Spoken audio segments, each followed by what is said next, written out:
আসসালামু আলাইকুম রহমতুল্লাহি ওয়া বারাকাতুহু। প্রিয় পরিবর্তন চ্যানেলের শ্রোতাগণ বন্ধুরা, আশা করি আল্লাহ পাক অশেষ মেহেরবানিতে আপনারা সকলেই ভালো আছেন। প্রিয় ভাই ও বোন আমার, ফেরাউন কুখ্যাত একজন মানুষ ছিল। জুলুম অত্যাচার এত বেশি করেছিল, পরবর্তী যুগের মানুষ ঘৃণার ভরে তার নাম নেয়। যে কোনো অত্যাচারী মানুষ ফেরাউনের নামে ভূষিত করে। জালেম মানি ফেরাউন, ফেরাউন মানি জালেম। ফেরাউনের এক দাসী ছিল, সেই দাসী ফেরাউনের মেয়ের সাথে সেবা করত। এমন এক সময় দাসী মুসলমান হয়ে গেল। বিষয়টা গোপন ছিল। ইসলাম ও ঈমান এমন এক বস্তু যে যদিও তার আগুন জ্বলসে ওঠে তাহলে আর চাপা থাকে না। ঈমান এমন এক সম্পদ যাকে লুকিয়ে রাখা যায় না। পানি যখন পাত্রে টইটুম্বুর হয়ে যায় তখন আর তা ফটকে পড়ে না, তেমনি অন্তর যখন ঈমানে ভরে যায় তখন তা অন্তরে টইটুম্বুর হয়ে বাহিরে বেরিয়ে আসে। আমাদের দুর্ভাগ্য হলো আমাদের হৃদয়ে ঈমানের পানি উচ্চ চাপের তো দূরের কথা, তাতে হৃদয়ের দেওয়ালই ভিজে না।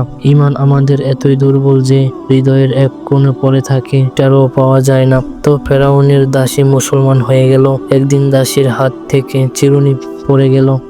চিরুনি তোলার সময় বলল, সে জানতাম না ফেরাউনের মেয়ের পেছনে দাঁড়ানো। সে দৌড়ে এসে হাত চেপে ধরল। দাসীর নাম ছিল মাস্তা। বলল, মাস্তা, কার নাম নিলে? আমাদের আব্বা কি বড় খোদা না? দাসীর ঈমান ভেতর থেকে জোশ হয়ে উঠল। বলল, কখনো না, তোর আব্বা বড় খোদা না, তোর আব্বা তো 2 নম্বর। তো আর কার জানি? দাসী বলল, হে আমার রব, দোষ বড়, তোর বাপে বড় সমউজাগ্র রব। মেয়ে দৌড়ে বাপের কাছে গিয়ে বলল, আব্বা, তুমি কি বড় খোদা নয়? ফেরাউন বলল, হ্যাঁ, আমি তো বড় খোদা। মেয়ে বলল, আব্বা, এটা কি ভুল? তুমি আমাকে ভুল বুঝিয়েছ। আমাদের দাসী আমাকে সন্ধান দিয়েছে। আমাদের নাকি আরেকজন বড় আছে, যিনি আমাদের সৃষ্টি করেছেন, তোমাদের সৃষ্টি করেছেন, মাস্তাকে সৃষ্টি করেছেন, সমজাগ্রতকে সৃষ্টি করেছেন, তুমি নাকি 2 নম্বর। কথা শুনে ফেরাউন বলল, আমার কাজের মেয়ে আমাকে অস্বীকার করে, এত বড় সাহস, ডাকো তাকে। ফেরাউন বলল, কোন রবের সংবাদ দিচ্ছ? দাসী বলল, তুমি জেনে নাও, জানার ভান করছো। ফেরাউন বলল, কোন রব? দাসী বলল, যিনি তোমার রব, আমার রব, তোমার মেয়ের রব, সমজাগ্রতের রব। ফেরাউন বলল, আমাকে মানিস না? দাসী বলল, এই প্রশ্ন আসে না। ফেরাউন বলল, পরিণত ভয়াবহ হবে। দাসী বলল, যেমন চাও করো। ফেরাউন বলল, বড় কড়াইয়ে তেল গরম করো, নিক্ষেপ করো সন্তান সহ।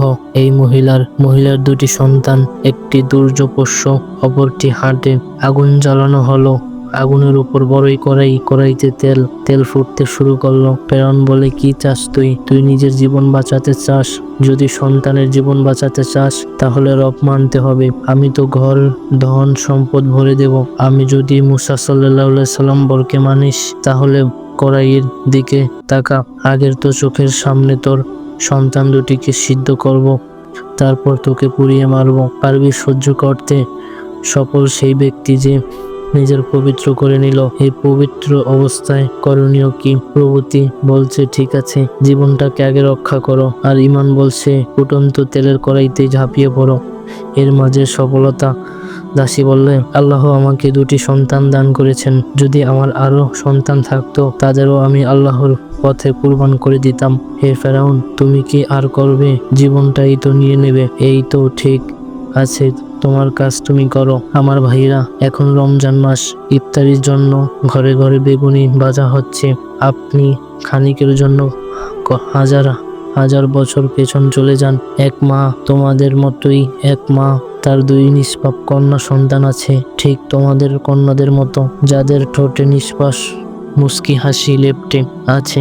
তাদের খবর নেই কি ভয়াবহ এক বিস্ময়কার অপেক্ষা করছে তাদের জন্য। ওরা মানুষের মুখ পান তাকিয়ে তাকিয়ে হাসছে, মায়ের আঁচল ধরে রেখেছে, শক্তভাবে হাসছে। ফেরাউনের শক্তিশালী অত্যাচারী বড় মেয়েটির ঘাড় মটকে ধরল এবং হাতের উপরে তুলে ধরে অপর হাতে পা 2টি একত্রিত করে ধরে ফেললো।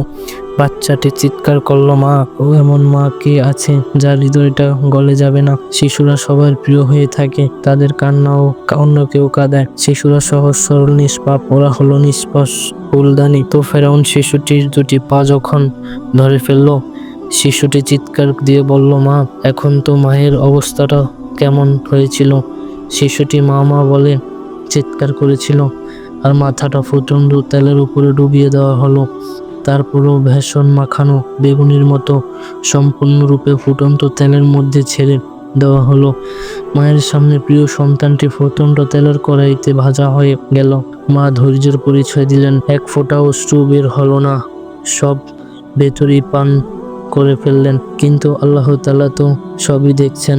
কি ভীষণ ভয় নেমে এসেছে এক মায়ের উপর। তিনি মহিলার চোখের উপরে দেখে পর্দা সরিয়ে দিলেন। সেই মেয়ের নিষ্পাপ আত্মাটিকে দেখলো চলে যাচ্ছে আকাশে। ফেরেশতারা আত্মাটিকে স্বাগতম জানিয়ে নিয়ে যাচ্ছে।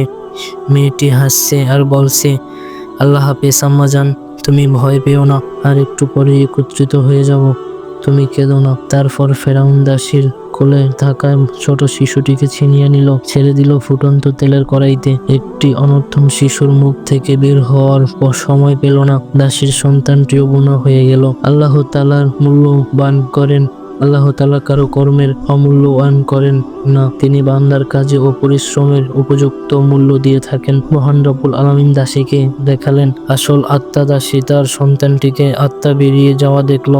আত্মাটি মাকে ডেকে বলছিল, মা তুমি কেঁদো না, আমরা এখনই সবাই একত্রিত মিলিত হবে, তুমি ধৈর্য ধরো না। একবার দাসীর পালা। দাসীকে ধরে আগুনে নিক্ষেপ করার পূর্বে দাসী বলল, আমার একটি কামনা আছে, জীবনের শেষ বাসনা। তোমার আবার কিসের বাসনা? আমার এই বাসনাটি তুমি পূরণ করবে। ফেরাউন জিজ্ঞেস করলো, কি বাসনা? থেকে পৃথক করো না, একত্রে পুঁতে দিও। একটু করলো আমার প্রতি তোমার বড়ই কষ্ট দরুন হবে।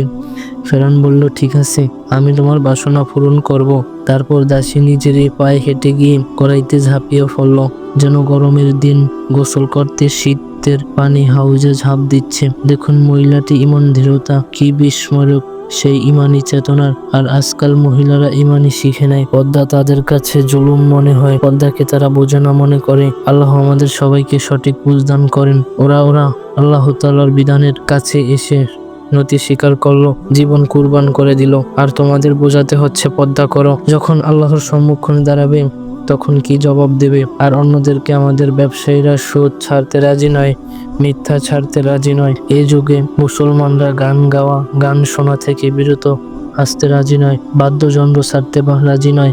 আল্লাহ তাআলা যেসব মুসলমানদেরকে ঘরে সবাই পরিণত হয়েছে, মানবজাতি কোরআনের বাণী শোনার জন্য উম্মতের দায়িত্ব ছিল, সেই উম্মত আজ তবলার তালে নাচছে। তো ফেরাউন দাসী ফুটন্ত তেলের কড়াইতে ঝাঁপিয়ে পড়লো, পুড়ে গেল, ভাজা হয়ে গেল, শুধু থাকলো হাড়গুলো। ফেরাউন তিনজনকে হাড়গুলো একত্রিত মাটিতে পুঁতে রাখলো। তারপর বিগত হলো 2000 বছর। কত দিন এলো, কত রাত এলো, কত ঝড় বদলালো, কত বসন্ত এলো, যুগ বদলালো, জাতি বদলালো। ইতিহাসে 2000 বছর সফর করলো। এই দীর্ঘ সফরের পর পৃথিবীর দিগন্তে নবুয়তের সূর্য উদিত হলো। 40টি বছর আরো কেটে গেল। তারপর আরো 10 বছর, 2050 বছর কেটে গেল। রাসূল সাল্লাল্লাহু আলাইহি সাল্লাম এর মিরাজের সফর শুরু হলো। বাইতুল্লাহ থেকে বাইতুল্লাহ মুকাদ্দাসে মোবারক ছেড়ে দেওয়া হলো। সেখান থেকে রাসূল সাল্লাল্লাহু আলাইহি সাল্লাম জিবরাইল আলাইহিস সালামের সঙ্গে উপরে আরোহণ করলেন। পথে জান্নাতের সুঘ্রাণ নাকে এলো। মিশর ওখানের কাছাকাছি ছিল। নিচ থেকে সুন্নতি সুঘ্রাণ নাকে এলো। রাসূল সাল্লাল্লাহু আলাইহি সাল্লাম জিজ্ঞাসা করলো, জিবরাইল আলাইহিস সালাম, জান্নাতের সুঘ্রাণ আসছে কোথায় থেকে?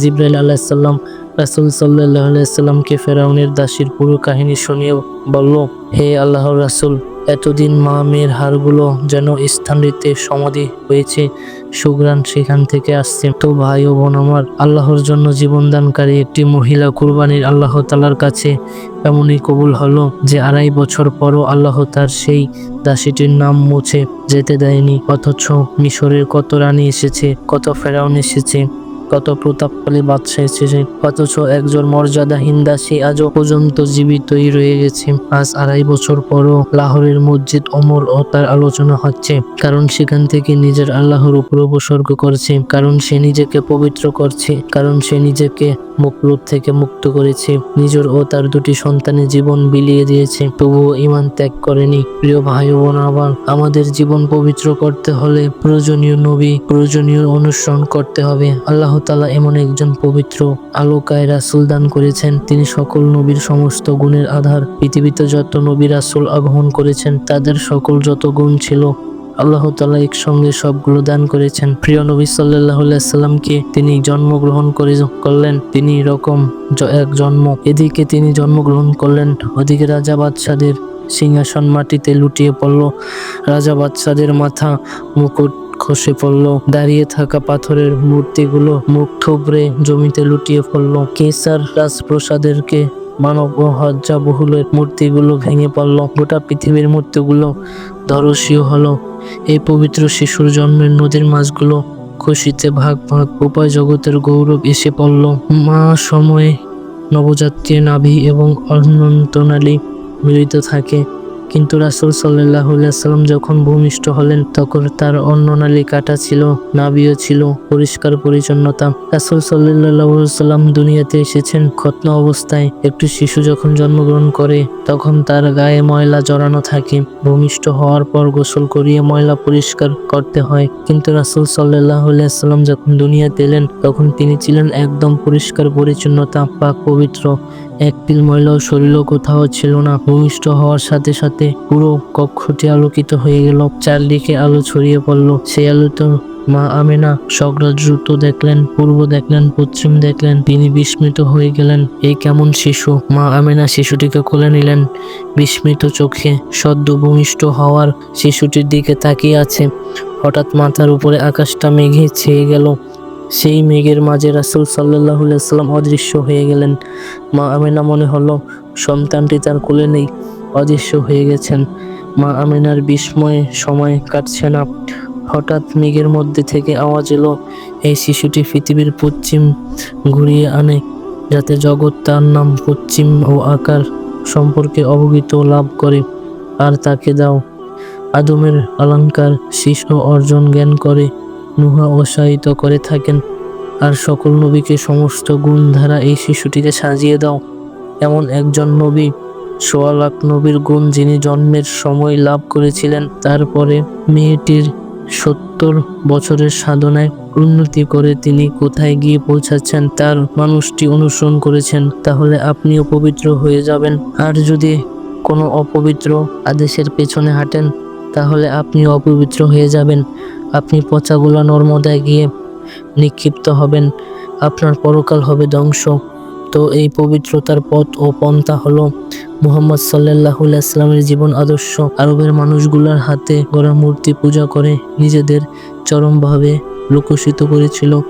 সেই লোকসিত মানুষগুলোর মুহাম্মদ সাল্লাল্লাহু আলাইহি সাল্লামের আদর্শ অনুসরণ করে তারা সঙ্গে সঙ্গে যুক্ত হয়ে পৃথিবীর শ্রেষ্ঠ পবিত্র মানুষের পরিণত হয়েছিল। হযরত মুহাম্মদ সাল্লাল্লাহু আলাইহি সাল্লামের জীবন হলো সাবান, যা আত্মাগুলোকে ধুয়ে পরিষ্কার করে দেয়, যা দেহের প্রতিটা লোমকূপ থেকে পাপের ময়লা বের করে দেহকে পরিচ্ছন্ন করে তোলে। এটাই সেই জীবন বার্তা যা জীবনের শক্তি দান করে। আজ আমার জীবিত হওয়ার মৃত আমাদের অন্তর আজ আমাদের দেহের সমাধি, আমার পিতৃ আত্মা নিয়ে ঘুরছে। আল্লাহ তাআলা ভালোবাসার মাধ্যমে, রাসূলের ভালোবাসার মাধ্যমে মৃত আত্মাকে জীবিত করে তুলুন, আত্মাকে পবিত্র করুন, তার মাঝে আলো জ্বালান। আত্মা পবিত্র হয়ে গেলে আল্লাহ তাআলা দুনিয়াতে সফল করবেন, আখিরাতেও সফল করবেন। প্রিয় ভাই ও বোন আমার, আমাদের নিত্য নতুন ভিডিও পেতে আমাদের পরিণতি চ্যানেলটি সাবস্ক্রাইব করে আমাদের সাথে থাকবেন। আসসালামু আলাইকুম রাহমাতুল্লাহি ওয়া বারাকাতুহু।